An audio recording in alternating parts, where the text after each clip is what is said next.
Le Suisse Joseph Blatter, 78 ans, a annoncé lundi à Manchester qu'il sera candidat à un 5e mandat à la présidence de la Fédération internationale de football. C'est à travers un message vidéo diffusé à Manchester, en Grande-Bretagne, dans le cadre du Sorceress, un congrès autour du football. L'élection présidentielle à la FIFA se tiendra dans le cadre du congrès de Zurich le 29 mai 2015. Blatter n'a pour l'instant aucun adversaire de taille pour contrarier sa réélection au poste qu'il occupe depuis 1998. Michel Platini, président de l'UEFA, était le seul qui aurait été en mesure de le menacer dans cette élection. Mais Platini a annoncé le 28 août qu'il ne briguerait pas la présidence de la FIFA, préférant se représenter pour un 3e mandat à la tête de l'Union européenne de football.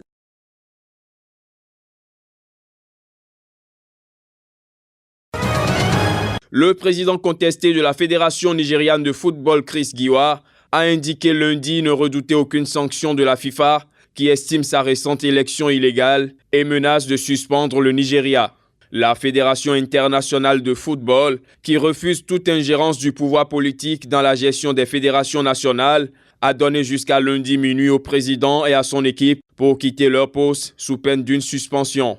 Une telle sanction pourrait empêcher l'équipe nigériane des Super Eagles, championne d'Afrique en titre, de jouer ses premiers matchs de qualification à la Coupe d'Afrique des Nations 2015. Le Nigeria est en train de changer la direction de la Fédération nigériane de football après 4 années de l'administration Aminu Maigari. Nous sommes censés avoir une élection en août, mais tout à coup, ils ont tenté de le virer avant la fin de son contrat. La FIFA dit non, nous ne faisons pas de cette façon. La FIFA dit il doit y avoir une élection. Ceux qui essaient de tenir ce comité en otage sont égoïstes. Ils prennent plus soin d'eux-mêmes que du pays. Et ils devraient se conformer aux directives de la FIFA parce que nous allons tous les tenir pour responsables si le pays est suspendu du monde du football. Chris Giwa a été élu président de la Fédération nigériane de football il y a une semaine dans des conditions contestées. Le président sortant Aminu Maigari ayant été arrêté par la police secrète quelques heures plus tôt et emprisonné. Le ministère nigérien des Sports avait aussitôt estimé l'élection valide. Dans une lettre adressée à la Fédération nigériane de football vendredi dernier, Jérôme Valk, le secrétaire général de la FIFA, a indiqué ne pas reconnaître le résultat de cette élection et a fixé un ultimatum. Si d'ici le 4 septembre, les élections ne sont pas organisées comme prévu par la FIFA n'aura d'autre choix que de suspendre le Nigeria du football mondial. Le seul moyen de sortir, c'est au ministre de le dire à ceux qui sont au pouvoir, parce qu'il les a supportés, c'est de leur dire de partir. C'est la seule façon. S'ils ne partent pas après le 4 septembre, sans aucun doute, je peux vous assurer que ce pays sera suspendu.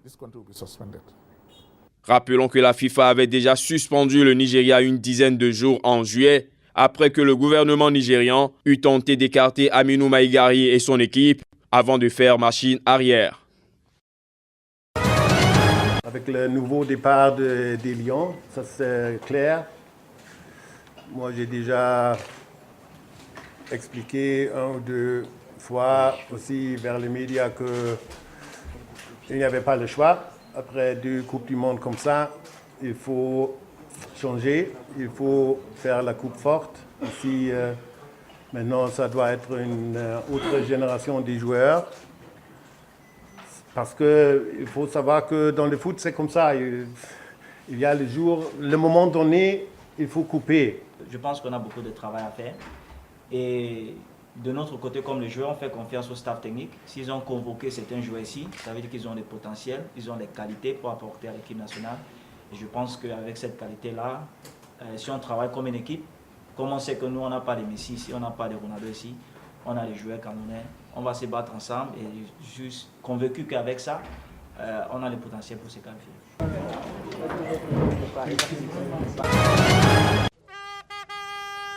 Dur réveil pour les mondialistes lors de la première journée de la phase de groupe des éliminatoires de la CAN Maroc 2015. À Calabar, sur fond de crise au sein de la fédération nigériane et d'ultimatum de la FIFA, les hommes de Stephen Keshi se sont inclinés face au Congo de Claude Leroy sur le score de 3-2. À Koumassi, le Ghana avec les frères Ayou, mais sans Essien ni Muntari et Boateng exclus du groupe en plein mondial, a concédé le match nul face à l'Ouganda, 1 but partout. Toujours au rayon des contre-performances, la Zambie a aussi concédé le nul contre le Mozambique, 0 but partout.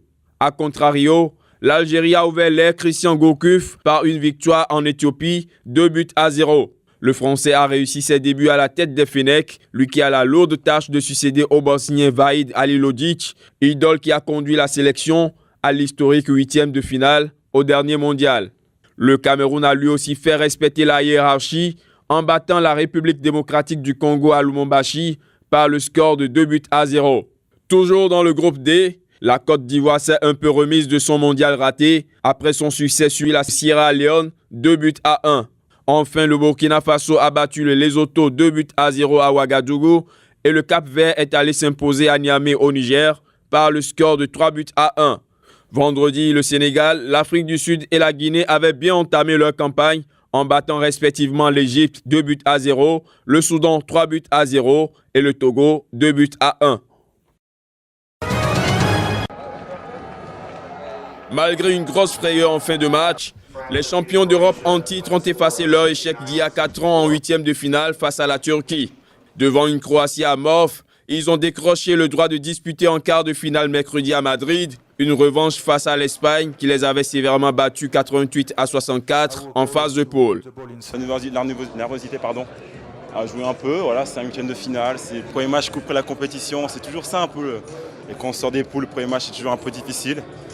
Et on est revenu en deuxième mi-temps avec on s'est libéré, je pense, c'est plus libéré, on a augmenté la défense. On est bien revenu, on a mis des shoots.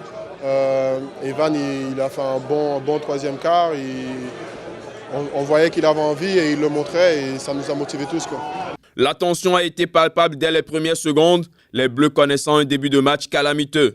Portant trop la balle, manquant de mouvement en attaque sans rythme offensif, les Français avaient signé leur pire premier carton de ce mondial.